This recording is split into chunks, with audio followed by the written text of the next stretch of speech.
Hey there. I originally gave this talk as the keynote at the SIAL America Conference in Las Vegas. SIAL is newer to North America, but it's actually the world's largest food and beverage network. And I've had several requests to see the talk, so wanted to share it here. So what I spoke about and what I want to share with you today is a topic that's on many people's briefs and success criteria: Gen Z. What is driving and hindering? What's making Gen Z tick in terms of what they consume? As many of you know, we at Alpha Diver are a research and strategy consultancy, and we're very happy to work with some of the world's largest food and beverage brands in sharing insights like those I'll share today and applying them to drive results out in the marketplace. So the food and beverage landscape is awash with promises of the next big thing. Trends, new flavors, new food profiles, ESG, DEI, all of these topics that marketers are trying to navigate. But at the end of the day, what we're trying to answer is a pretty simple question. What do people want? Why are consumers driven to behave in certain ways? And as I said, today I'm going to focus on Gen Z. Lots of the things we'll talk about obviously apply and can be measured in the broader audience. But Gen Z, 18 to 25-year-olds, is a particularly elusive group for many teens. I'm going to talk a lot about our unique measure and the data that I'm going to share with you, which are based in neuroscience. And neuroscience is a word that has been being used more and more in the market research landscape. When we started in 2011 applying neuroscience to understand consumer behavior, I had a real misconception about what neuroscience even was or is, and I wanted to share that with you just for some context. When I originally started, hearing about neuroscience back then, I thought it was like physiology, almost like brain surgery, like the parts, the physiology of the brain. And while neuroscientists and our team of neuroscientists certainly do understand the physiology of the brain, it's much more data-driven than I ever previously understood. And so when we talk about neuroscience and the science of decision-making, we're really talking about the combination of heavy quantitative, highly statistical data, which I'm going to share with you today. Now, it's unique data. It's measuring psychology, not merely behavior, but it's large data nonetheless. And because it's measuring these unique factors, it really drills down to behavior. It's not just what happened, it's why. Why is it happening? Why are people, clicking on certain things, choosing certain things as you see on the right? So everything we're going to talk about today is backed by neuroscience, and I just wanted to share that context of what that really even means. With that, one of the things that neuroscience provides to us, many have heard the concept popularized by Daniel Kahneman of System 1, System 2, or his book of Thinking Fast, Thinking Slow. System 1 is the fast, the subconscious. System 2 is the more conscious, the things that we recognize in our own thinking. This, what you see on the screen here, is our framework that we use that's based on a wealth of neuroscience and basically reveals that there are these 4 durable, predictable drivers of consumer behavior and these 5 predictable barriers. So you can see on the System 2 side, there's the rational. That's what people think they think. That's our explanations of our own behavior. But as you kind of go back into the brain, so to speak, into the System 1, we can be driven by practical, rational things, but more so and more often we're driven by the desire to explore and discover new things, or the wisdom of our social tribe, the things that those around us have endorsed and have discovered to be the best options. Or last but not least, we're driven by impulsivity. See, get. It's the most cave brain, as we sometimes call it, the most sensory driven. And one of those 4 drivers will be what's describing or explaining someone's behavior in the food and beverage space. Likewise, on the barrier side, low prices, that's what everybody's been talking about. Frankly, a lot of organizations are getting themselves in trouble by focusing on one teeny little piece of the pie here, pricing. And of course, inflationary pricing is important. But what I'm going to share with you today is some insights that these other barriers, time, social, What will people think of me? Inconvenience or physical difficulty, or avoiding mental work, mental stress. Those barriers are far more influential and actually give marketers a lot of routes forward beyond merely price. On that model and on that framework I just described, and what I'm going to share with you today are our data from our proprietary measure. We call it the Omni-Pulse. And essentially, it is a study that allows us at a large sample scale to measure hundreds of psychological factors based on all that neuroscientific understanding. So we go out to the representative population. In this case, I'm going to be talking about the US. We do a good deal of global work as well, but the data today are all US focused. Measure that. You see there's one of the UX screens in the middle of this slide of someone doing one of the non-conscious responses. So we'll say, thinking about food or beverage, complete these activities. It's very passive, very implicit, which means basically they don't know what they're telling us, but they're revealing to us which parts of that model I just shared are at play in their psychology. And this has established this database that goes back to about 2018, which is maintained and analyzed by our team of PhD neuroscientists. Okay, so back to the topic at hand, Gen Z. What is making them tick? What's driving and hindering them? What's going on out in the marketplace relative to their psychology that we can harness and drive success for our businesses?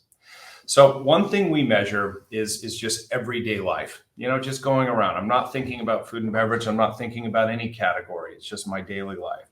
And we call this view the compass. So if you recall that profile a couple slides ago with the 4 drivers and 5 barriers, that's what this is. But on that view, they were all maxed out. On this view, it's the index view of what's going on with 18 to 25-year-olds out in the US population. So anything outside the dotted line is an over-index. Anything inside the dotted line is an under-index. So you see the red on the driver's side and that light blue on the barrier side are the over-indexes. What that means is, from a motivation standpoint, a rank and file 18 to 25-year-old is thinking, I take the lead. I'm tough, ready to take charge. I don't think or plan. I just follow my gut. On the barrier side, so many things competing for my attention is mentally tiring. Why do I have to make so many choices? So they just want to go through life kind of doing what feels good. We sometimes call this kind of a rock star mentality. I just kind of want to do whatever I want, free from having to think too hard or make big decisions. I will note, and I'm going to come back to this on the left side, that navy blue cone going inward, that's price cost. So it's not to say that they don't care and that inflationary pricing is not going to be a factor, but it's the least important in what's actually driving their decision-making experience overall. Now we look at it for food and beverage. Okay, so now we imagining in our study, we say, now let's think about food, let's think about beverage, what's driving and hindering them. And in the context of food and beverage, it looks a lot different. And you see these greens totally pop out. So on the top, that green, what it means is I need to lead. And my job with food and beverage means keeping my group together, stable, happy, which is stressful, contorting my choices to keep everyone happy and worrying that someone will still be disappointed or think I didn't do a good job. So they're going through life. I just want to do me, go through, do what I want to do, not have to think. But when it comes to food and beverage, there's all this social pressure. There's a social element. I need to be thinking of others. So why is that? Well, when you look at the demographics, it starts to become clear. So this is some overall demographic cuts, and I've highlighted the parts in red that really pop out to us. Essentially what this says is when it comes to food and drink, they feel a tension between for me versus for us. And look at some of these indexes, 133 index of working at home, a 121 index of a mix or hybrid. That's no new news, that hybrid work is really here to stay. They're around their home more. And at that home over on the right side, Look at the 263 over-index of living with other relatives besides a spouse or partner, and that's a dramatic under-index. Or 254 index on a roommate or tenant. There are other people around. So when it comes to food and beverage, daily life, I'm just kind of doing my thing. I don't want to have to think too much, and I just want to kind of do what feels good. When it comes to food and beverage, I'm having to consider the needs of others, and I don't necessarily like that. It's creating a lot of tension. But where there's tension, there's opportunity for marketers. So if you imagine an 18 to 25-year-old, we have a representative person here, think about kind of the old meme of the little people on the shoulder. On one of her shoulders is, don't think so hard. Just do what feels good to you, her brain says. Just go through life. It's no big deal. The person on the other shoulder, the other side of her brain is saying, but don't forget, you have to make sure everyone is happy. So it's creating this pull. It's creating this tension around food and beverage, albeit often subconsciously. So we need to remember that our marketing, our strategy, our activation, our promotions, our social media content, etc. It's not selling them food and beverage. It's selling them a bit of relief. And so when you look at that under index on things like price, we see this in many cases. People aren't buying calories or sugar or water or carbohydrates or protein. They're buying a bit of relief. And in this case, and what we see, and I should add that signal of that social tension, that's a new signal. So I mentioned our database goes back to 2018, pre-COVID.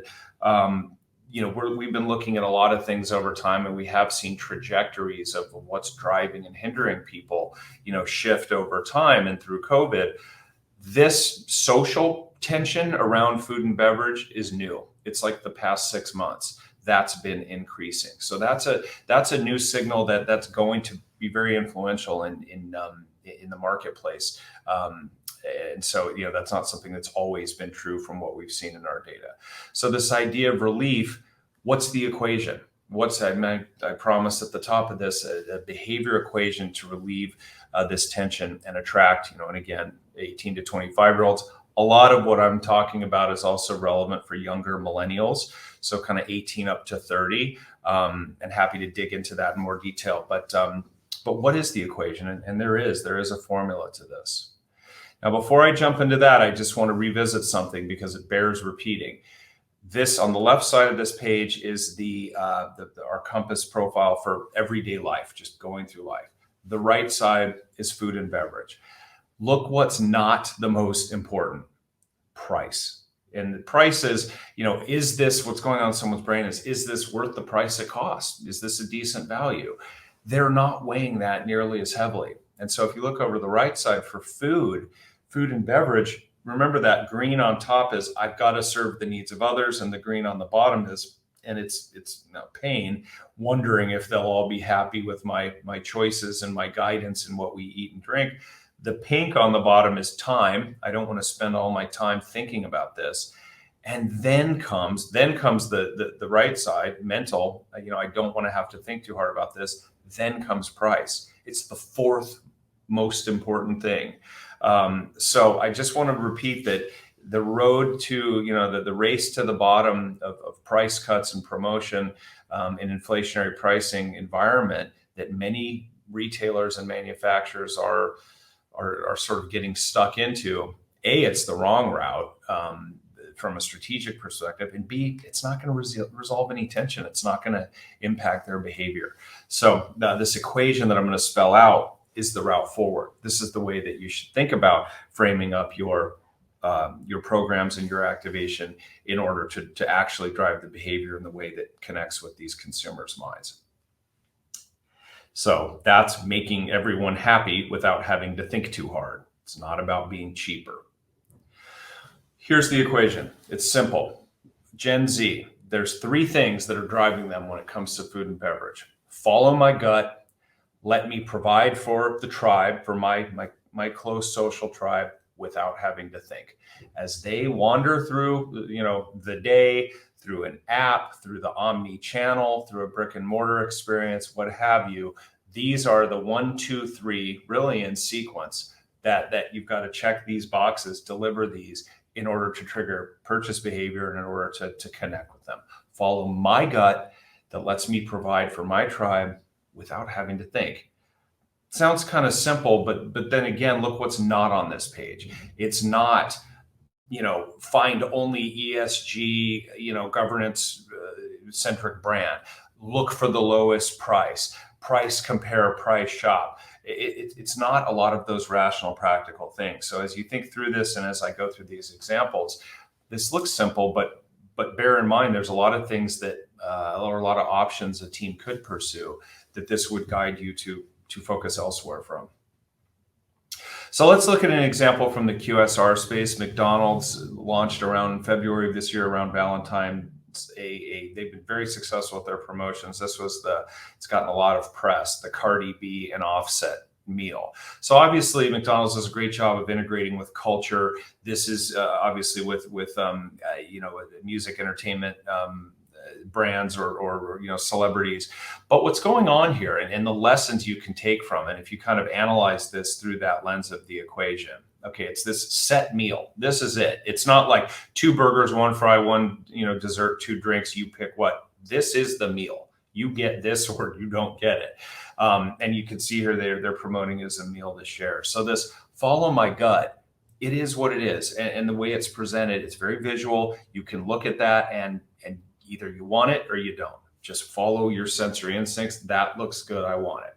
Let me provide for the tribe. Now, it may not be for everybody, and I showed some of those indexes. A lot of the cohabitants are not significant others. They're more other family members and things. So, there may be an asterisk on letting me provide for the tribe, in that this is more, to share with a romantic partner, the way it's kind of set up.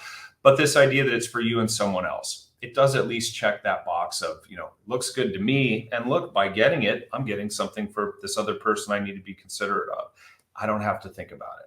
I don't have to figure out, do I want a high C and a Coke? Do I want a quarter pounder with cheese and a cheeseburger? It's all there. I just click the button and execute. So I think this, that explains why this promotion has been really successful, and some of the elements that are repeatable for other teams. Here's one from the salty snack space. Doritos, double extra flamin' hot. You think about like line extensions and limited time offers and things. Certainly big on follow my gut. This category is big on being able to follow your gut, but they're doing a lot of things really well in the way this package is dressed. The flames, the depth of field, the way that that dark space within the X just kind of recedes. The chip kind of flying towards you. All of those things are very sensorially exciting. Even the Doritos logo, believe it or not, the pointy things get our attention. So very big on triggering that sensory cognition. Does this let you provide for the tribe? This is one that is a question mark for me, because it depends on how Doritos activates this. If they promoted this as, hey, it's a challenge you can bring home, who will drink take a drink of water or Mountain Dew first, try it with a friend, try it with your group. If they promote it in that way, it would really check that box. And so that's a good example of where this equation is instructive. Yeah, the product is strong. Promotionally, in the way they introduce it, making it an easy social thing that you can share with others without having to think, would complete that equation. This is one that ConAgra introduced at a recent analyst conference. They've had their licensed PF Chang's meals, which you see on the left, and they introduced really a restage, a premiumization and a restage of it. This is on this trend that's getting a lot of press around away from home style eating at home. Typically, most people talk about it as, it's cheaper than going to the restaurant, so that's why everyone's going to buy it. But that's not what's going on here. I told you price is not the most important. So if you look at what they're doing really effectively here, they took it from sort of a single, frozen entree to more of a meal proposition. And in this analyst talk and in this introduction with RBC Capital Markets and the Food Institute, they were talking about, it's not just an individual entree, it's 3 servings of chicken fried rice with orange chicken, with egg rolls. Looks great. They've done some really nice things with the package in upping the sensory appeal, putting the chopsticks, putting motion, things like that. Great on follow my gut. easy to sort of go, yep, this is something that we can all enjoy without me having to figure it out or think about it. Another one ConAgra introduced at that conference, Wendy's chili in retail. Follow my gut. Yeah, I mean, I think that they could do a lot more with the visuals, really trigger the cognition. But obviously they're leveraging the Wendy's chili, so I think that this does a job of saying, yeah, that looks that looks and feels like it will be good. Does it let you provide for the group though? How many servings are in this? Is this supposed to be my I eat this can and I get one for each person that I'm having to be considerate of? Do we share this? Promotionally, and even the way they've dressed it, there's some opportunities. And with that, without having to think, well, I mean, do I need to go, how am I supposed to serve this? Do I need to go get cheese and oyster crackers and hot sauce? Am I supposed to put it over something? Like, how can I make this something effortless? So they've got like a really good kernel of an idea that in execution and promotion, when I say promotion, I don't mean price promotion. This equation would be instructive on how to really get it all the way to bright, so to speak, on triggering purchase. This is one that Kraft Heinz introduced in that conference called HomeBake. Really, really great insight. It's hard to get all your food ready and hot at the same time. So they've got this great insight of same oven, same temp, same time. And you see even the branding, HomeBake, $4.25 for $30. I totally get it. I think the challenge is, and there's a lot right about follow my gut. Those, if you look at the actual product facings, those cheese pulls, the browning, they look really good. So I think that there's probably a check there, and letting you provide for the tribe. I think, yes, it's something that I can easily put together, main, veggie, and side for the group. I have a little bit of a question on without having to think. Am I supposed to get one of each, and that's a meal for for four? Again, in promotion and in activation, there's probably some clarity that they could provide in sort of effortlessly providing for the group. And on the follow my gut, the brand makes a lot of sense. HomeBake, $4.25 for $30. They really need to emphasize the deliciousness, the food, the food attractiveness of it. Okay, so those are kind of what we make kind of examples. Here's some in the how we sell it. So here's a user interface from Uber Eats. If you look back even a year and compare Uber Eats to DoorDash to Postmates to whatever, Uber Eats was very unique in this UX. And by this UX, I mean these really curated, very beautiful food photos. Others like DoorDash and others, they'd have like a logo, like a Potbelly logo. It was all sort of different. If you look at them now, they've all followed suit in this UX. Pretty much all of them look similar to this. And the reason is, and if you imagine going through Uber Eats or one of these apps, follow my gut, you're scrolling through the screen until something looks and sounds good. So it's a great example that we use a lot of following my gut. I don't know what I want. I know I want dinner. So I'm going to scroll through this app till something jumps out. Certainly I can provide for the tribe and I can order for others. But as my household's typical food orderer, I can attest that you do have to think. Who wants what, how much of what, did that go in the basket? Oops, I added two things. How do I take one out? There's some opportunity in the user experience that a given retailer or a given platform could address to really complete this equation. Taco Bell is one that I'm going to pick on a little bit here. If you look at their app, their order head app, the left side is the primary menu. And they're doing something interesting here. If you look halfway down that screen where it says groups, the issue is ignore the food photos. Look at the user interface. It's all words. It doesn't let you, contrary to what I just described on Uber Eats, it doesn't let your sensory brain navigate at all. Your brain has to, okay, drinks. Okay, I know what that is. What's a cravings value menu? I don't know what that would be like. So they're missing big time on following the gut.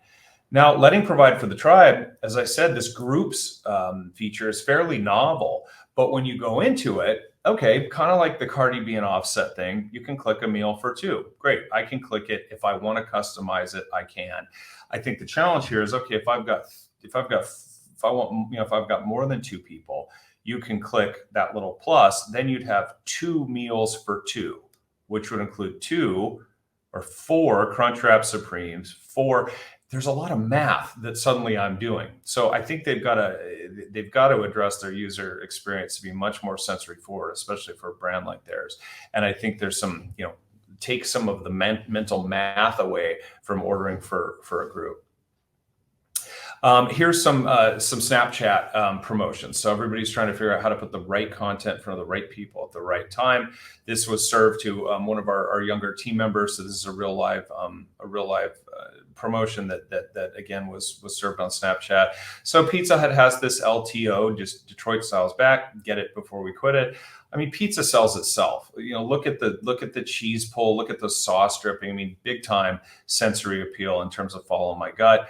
Pizza is a great thing to share. It does let you provide for the tribe without having to think, but they could have done more. I mean, they could have talked about, be the hero, everybody's favorite, get it for the crew before it's too late. They could have emphasized that more and really triggered that it's easy to be the hero and get for everyone. Starbucks, many retailers are trying to drive mobile order and pay. They've talked about share the moment. So they've keyed in on that, look, there's a very social element of going to Starbucks. Hey, you want to go to Starbucks? They're trying to maintain that and leverage that within the app, I think. Starbucks is kind of one of those that has high sensory appeal. So the follow my gut is probably there, provide for the tribe. The app could do more in terms of, okay, great, share the moment. The app right now, it's got some nice experiential features, but there could be a lot more in terms of social collaboration and without having to do work to provide for your tribe. So I spun through those examples, but remember, as you think about, go into your next meeting, think about your programs and your objectives. These are the 1, 2, 3. Let them follow their gut that lets them provide for their tribe effortlessly. And effortlessly mentally, not having to think too hard about it. Those people that they're sort of forced to consider in their food and beverage behavior, the brands that break that tension and let them do what feels good to them, that gets social recognition and credit easily, will win and will not be forced to jump into the price wars. So obviously all our contact is here. We're not in our booth. This was, as I said, at the SIAL conference. But feel free to fill out a form and connect with us, and we'd be happy to discuss any of what I've covered in more depth.